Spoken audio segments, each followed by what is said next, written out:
as to how people could save energy, and then arguing that the Commonwealth should pay up front for those technologies that had a payback period of 10 years, and then we promoted a scheme for how that money could be paid back.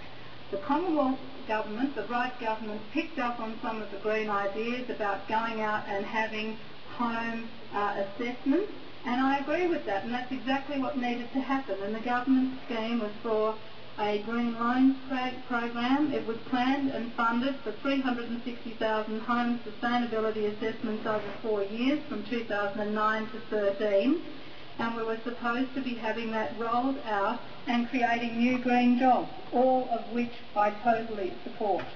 The tragedy here is that the mismanagement is such that people have been misled, people have lost their cars, people are losing their businesses because once again the Commonwealth has so badly failed to administer this program properly. Now let me start with the first thing. The government said this would be restricted to between 1,000 and 2,000 assessors. So people making a decision about going into a small business or getting training and paying for that training themselves assumed that there would be sustainable, equitably provided work for over 4 years, and they made a decision to pay for their own training in that context.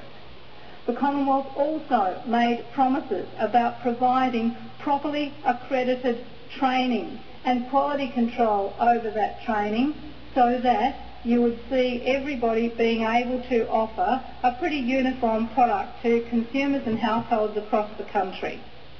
But what has happened? What has happened is that this has been a botch-up from the beginning, and that is the most generous thing you could say about it, because now we have got rorting occurring in this program, and I want to go through why.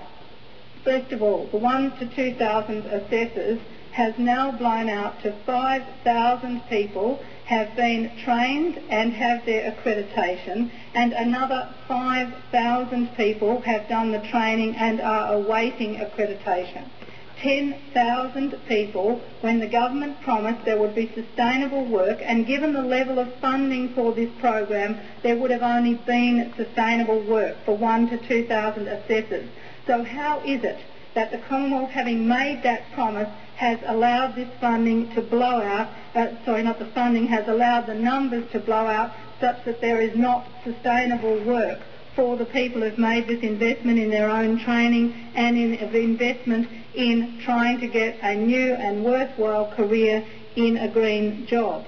Now, the Commonwealth was told that this was the situation. The Association of Building Sustainability Assessors told the Commonwealth and requested a cap on accreditations from September the 30th last year. So it's not as if they didn't know. The Assessors Association came and said, this is flowing out badly, you have to put a cap on it. No, they did not put a cap on it at that stage, such that we've now got 10,000 people expecting to have this work, and the program is not funded for it, and so people are going broke.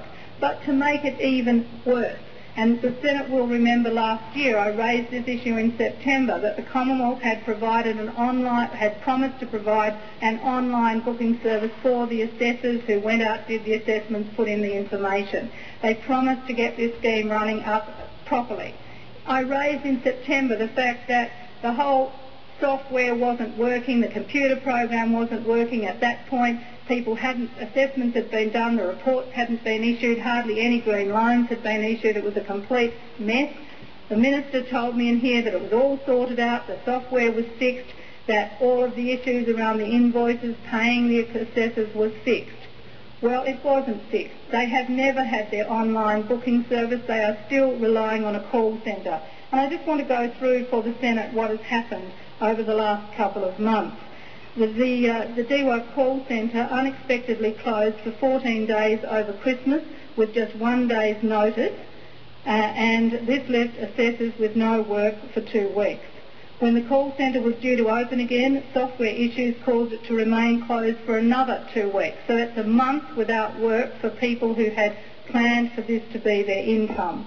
When the Dewar call centre finally opened 4 weeks after Christmas, the software was very unstable, and for 2 or 3 days assessments were allowed to be booked via email.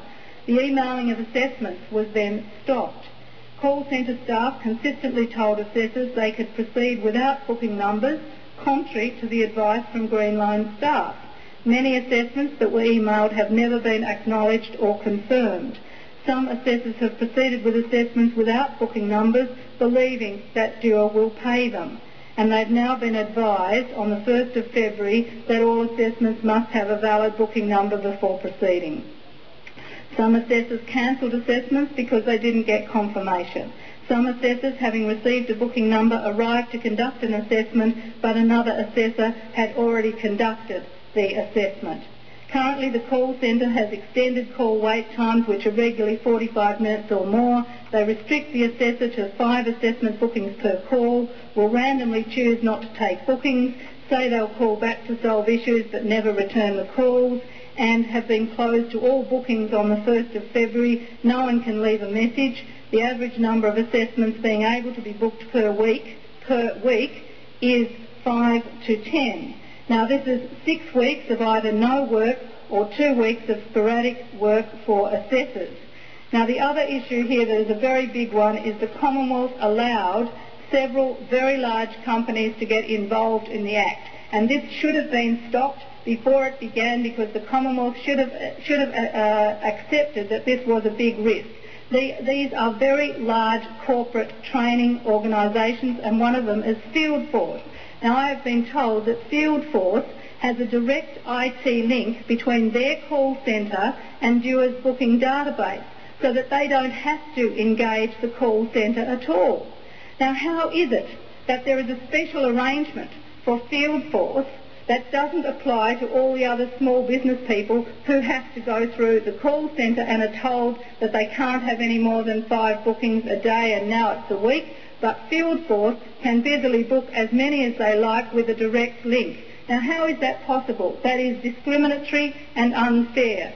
Worse still, the Commonwealth said there were rules about this program, and one of them was in relation to promoting the businesses of particular companies, and the assessors were told they were not allowed to go into a home and spruik for one company or another, or one product or another, in relation to what they were recommending in terms of the assessment.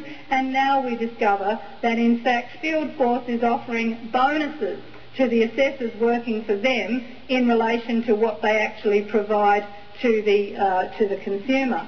I'm also aware, for example, that Fieldforce are using telemarketing companies to cold call and to contact businesses and to canvass business for Fieldforce, and that was not part of the rules. The assessors were told they were not allowed to do that, and assessors have now become so desperate that they are buying bookings from the telemarketers.